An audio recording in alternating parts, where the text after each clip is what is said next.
एक सुंदर से गांव रामनगर में गंगाधर अपने परिवार के साथ रहा करता था। गंगाधर के पास एक खेत था जिसमें वो फूलों की खेती किया करता था। अरे क्या हुआ भाग्यवान, आज तुम्हारा चेहरा इन फूलों की तरह खिला हुआ है। आखिर बात क्या है? कुछ नहीं जी, इस बार हमारे खेत में बहुत ही बड़े बड़े फूल लगे हुए हैं। लगता है इस बार हमें अच्छा मुनाफा होने वाला है। तुम ठीक कहती हो भाग्यवान, और दिवाली भी आने वाली है। इस बार हम फूलों की माला बनाकर बेचेंगे, जिससे हमारा मुनाफा 2 गुना हो जाएगा। वो दोनों आपस में बात कर ही रहे थे कि तभी वहाँ उनका बेटा जुगनू खाना लेकर आ गया। अरे माँ, पिताजी, अगर काम खत्म हो गया हो तो खाना खा लीजिए। आज मैंने अपने हाथों से आप दोनों के लिए खीर पूड़ी बनाई है। अरे वाह, हमारा बेटा अब खाना बनाना भी सीख गया। ये तो बड़ी ही अच्छी बात है। और फिर वो तीनों एक बरगद के पेड़ के नीचे खाना खाने के लिए बैठ गए। अरे वाह जुगनू, तूने तो बड़ी ही स्वादिष्ट खीर पूड़ी बनाई है। इसे खाकर तो मजा ही आ गया। धन्यवाद माँ। अच्छा पिताजी, दिवाली आ रही है तो दिवाली के ऊपर एक बढ़िया सा चुटकुला सुना दीजिए। आज मेरा चुटकुला सुनने का बहुत ही ज्यादा मन कर रहा है। गंगाधर ने कहा। एक बार कालिया चचा शराब के नशे में जा रहे थे, तभी हमारे जुगनू ने कालिया चचा को बीड़ी की जगह बीड़ी बम दे दिया। फिर क्या हुआ पिताजी? अरे होना क्या था, जैसे ही कालिया चाचा ने उस बीड़ी बम को अपने मुंह में रखकर जलाया, तभी वो बम फट गया और कालिया चाचा का चेहरा पूरा काला हो गया। गंगाधर का ये चुटकुला सुनकर जुगनू और संजना जोर जोर से हंसने लगे। ऐसे ही हंसी ठिठोली करते हुए वो खाना खाने लगे और शाम को खेत का सारा काम खत्म करके वो तीनों अपने घर आ गए। पिताजी, इस बार मैं पूरे 2000 के पटाखे लूंगा। हाँ क्या? 2000 के पटाखे? लेकिन तू इतने सारे पटाखों का क्या करेगा? पिताजी, पिछली बार मेरे दोस्तों ने मेरे कुर्ते के पीछे बम की एक लड़ी बांधी थी। इस बार मैं उन सभी के पीछे बम की एक एक लड़ी बांध दूंगा और फिर वो सभी उछल कूद करते रहेंगे। हाँ, जुगनू ये कह ही रहा था कि तभी उनके घर मुखिया जी आ गए। अरे मुखिया जी, इस वक्त यहाँ? अरे आप वहाँ क्यों खड़े हैं? आइए अंदर आइए। गंगाधर, तुम तो जानते हो कि 10 दिन बाद दिवाली है। मैंने देखा है कि तुम्हारे खेत में बहुत बड़े बड़े फूल लगे हुए हैं और मैं चाहता हूँ कि तुम इस दिवाली पर मेरे घर को उन फूलों से सजाओ। ठीक है मुखिया जी, हम आपके घर को दिवाली पर फूलों से सजा देंगे। ये लो, कुछ पैसे एडवांस रख लो, तुम्हारे काम आएंगे। ठीक है गंगाधर, अब मैं चलता हूँ। तुम दिवाली पर मेरे घर को सजाने के लिए आ जाना। इतना कहकर मुखिया गंगाधर को कुछ पैसे एडवांस देकर वहाँ से चला गया। क्या हुआ जी, ये मुखिया जी हमारे घर क्यों आए की? भाग्यवान ने पूछा। मुखिया जी ने कहा है कि इस दिवाली पर हम उनके घर को फूलों से सजाएंगे और उन्होंने हमें कुछ पैसे एडवांस भी दिए हैं। अरे वाह, ये तो बड़ी ही अच्छी खबर है। ऐसे ही रात हो गई और वो तीनों अपने अपने कमरे में सोने के लिए चले गए। भाग्यवान, सुबह मुझे जल्दी उठा देना। कल मुझे खेत पर फूलों में से कचरा साफ करने जाना है। ठीक है जी, आप निश्चिंत होकर सो जाइए, मैं आपको सुबह जल्दी उठा दूंगी। संजना ये कह ही रही थी कि तभी आसमान में बहुत जोर से बिजली कड़कने लगी। ईजी, आसमान में तो बहुत जोर से बिजलियां कड़क रही हैं। कहीं अगर बारिश हो गई तो? भाग्यवान, शुभ शुभ बोलो। कहीं अगर बारिश सच में हो गई तो हमारे खेत के फूल खराब भी हो सकते हैं। गंगाधर ये कह ही रहा था कि तभी बहुत जोर से बारिश शुरू हो गई। बाहर बहुत तेज बारिश हो रही है। अगर इस बारिश ने हमारे खेत के सारे फूल नष्ट कर दिए तो हम बर्बाद हो जाएंगे। हे ऊपर वाले, हमारे फूलों की रक्षा करना। अब सब आप पर ही निर्भर है। गंगाधर और संजना बारिश से परेशान थे, लेकिन बारिश बंद होने का नाम ही नहीं ले रही थी और पूरी रात बारिश होने के कारण गंगाधर के खेत के सारे फूल नष्ट हो गए। हे भगवान, हमने कौन से पाप किए थे जो हमारे साथ इतना बुरा हो गया? अब हम क्या करें? जी चुप हो जाइए, अब हम कुछ नहीं कर सकते। जो होना था सो हो गया। शायद हमारी नसीब में यही लिखा था। चलिए अब घर चलते हैं। और फिर वो दोनों उदास मन से अपने घर लौट आए। भाग्यवान, हमने मुखिया जी से कुछ पैसे एडवांस लिए थे। अब मैं मुखिया को क्या मुंह दिखाऊंगा? ए जी, हमने मुखिया जी से जो पैसे एडवांस लिए थे, अब वो पैसे उन्हें वापस कर दीजिए, वरना वो मुखिया और क्रोधित हो जाएगा। तुम ठीक कहती हो भाग्यवान, मैं अभी उस मुखिया को उसके पैसे वापस कर देता हूँ। इतना कहकर गंगाधर मुखिया को उसके पैसे वापस लौटाने चला गया। अरे अरे, वो देखो, फूलों का राजा गंगाधर आया है। पहले तो वह बहुत फुदक रहा था, लेकिन बेचारे के सारे फूल बारिश के कारण नष्ट हो गए थे। हाँ, अरे भाई, लगता है गंगाधर के फूलों को बारिश के चलते नजर लग गए। रमेश और सुरेश जो गंगाधर से बहुत ज्यादा जलते थे, इसी कारण उसका मजाक उड़ाने लगे। लेकिन गंगाधर उनकी बातों को अनसुना करके चुपचाप वहां से चला गया। अरे आओ गंगाधर, आओ। कैसा चल रहा है तुम्हारा फूलों का काम? अब तो तुम्हारे फूल और भी बड़े हो चुके होंगे।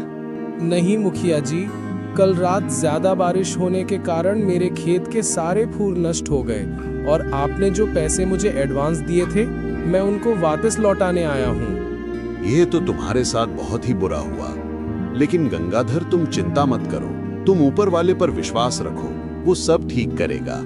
और फिर गंगाधर ने मुखिया को पैसे देकर अपने घर आ गया।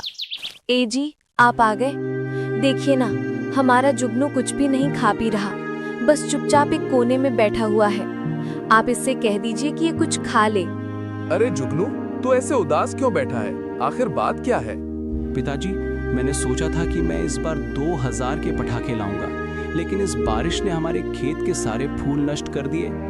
पिताजी, अब पटाखे लाने के लिए हमारे पास पैसे कहाँ से आएंगे? अरे इसमें निराश होने वाली क्या बात है? मैं तुझसे वादा करता हूँ कि मैं तुझे बहुत सारे पटाखे दिलाऊंगा। क्या सच में पितन जी? हाँ मेरे बच्चे, चल अब जल्दी से खाना खा ले। मैंने जुगनू से कहा कि मैं उसे बहुत सारे पटाखे दिलाऊंगा, लेकिन मेरे पास तो बिल्कुल भी पैसे नहीं हैं। ए ऊपर वाले, हमारी रक्षा करना। ऐसे ही पूरा एक हफ्ता बीत गया। गंगाधर अब निराश हो चुका था, क्योंकि उसकी वर्षों की मेहनत खराब हो चुकी थी। और फिर एक दिन, ए जी, आज पूरा एक हफ्ता हो चुका है। दिवाली आने में केवल 2 दिन ही बचे हैं, लेकिन हमारे पास दिवाली मनाने के लिए बिल्कुल भी पैसे नहीं हैं। अब हम क्या करेंगे? हाँ भाग्यवान, मैं भी यही सोच रहा हूँ कि अब हम क्या करें। अब तो हम फिर से फूलों की खेती भी नहीं कर सकते, क्योंकि जब तक हमारे खेत में फूल आएंगे तब तक तो दूसरी दिवाली आ जाएगी। गंगाधर ये कह ही रहा था कि तभी उनके घर के बाहर एक साधु बाबा आ गए। बेटा, मैं बहुत दूर से चलकर आ रहा हूँ, क्या मुझे थोड़ा पानी मिल सकता है? मुझे बहुत तेज प्यास लग रही है। हाँ बाबा जी, क्यों नहीं, आप अंदर आ जाइए, बाहर बहुत तेज धूप है। गंगाधर ने कहा और उन साधु बाबा को अपने घर के अंदर बुलाया। बेटा, तुम्हारा बहुत बहुत शुक्रिया। तुमने मुझे पानी पिलाकर मुझ पर बड़ा उपकार किया।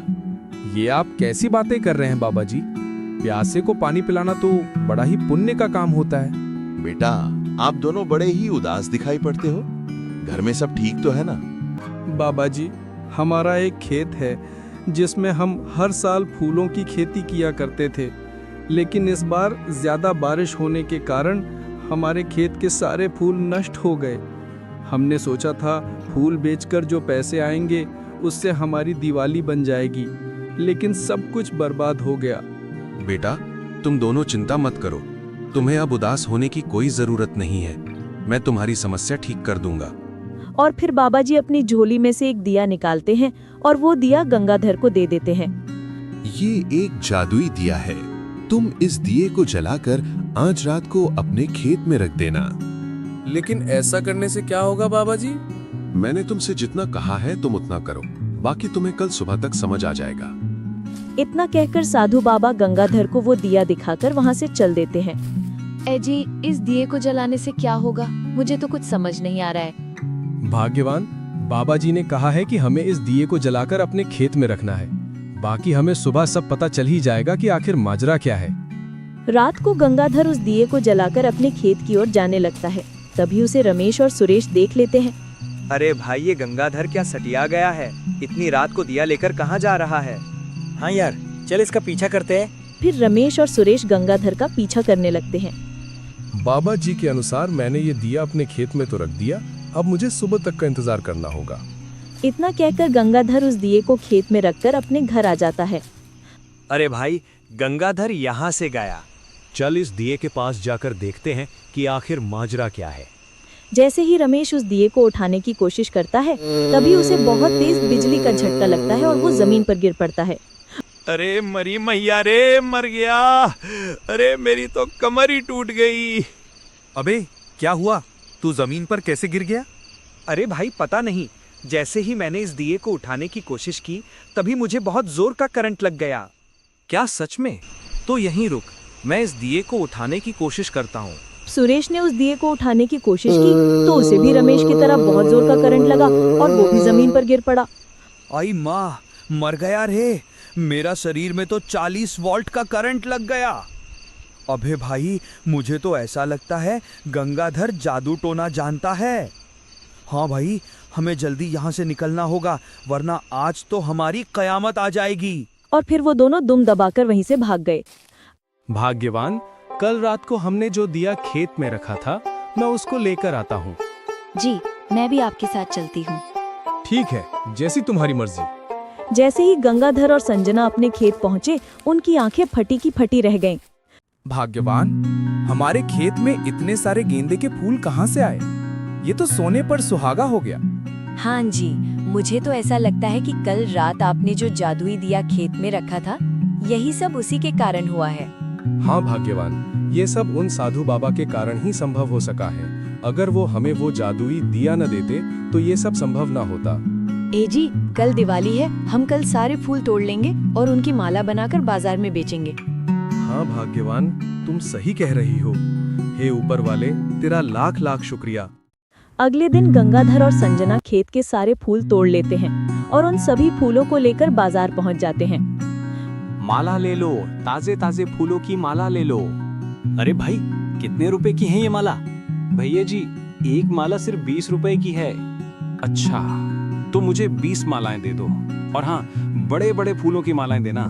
फिर जुगनू उस व्यक्ति को मालाएं दे देता है और वो व्यक्ति मालाओं के पैसे देकर वहां से चला जाता है। थोड़ी देर में 2 की कमाई हो गई। सुबह से शाम तक गंगाधर की सारी मालाएं बिक जाती हैं और वे तीनों बाजार से अपने घर लौट आते हैं। ए जी, आज तो हमारी बहुत ही अच्छी कमाई हुई है। अब आप जल्दी से जाकर मिठाइयाँ और जुगनू के लिए पटाखे ले आइए। ठीक है भाग्यवान, मैं अभी बाजार जाकर मिठाइयाँ और जुगनू के लिए पटाखे ले आता हूँ। इतना कहकर गंगाधर मिठाइयाँ और पटाखे लेने बाजार चला जाता है और संजना व जुगनू अपने घर को सजाने में लग जाते हैं।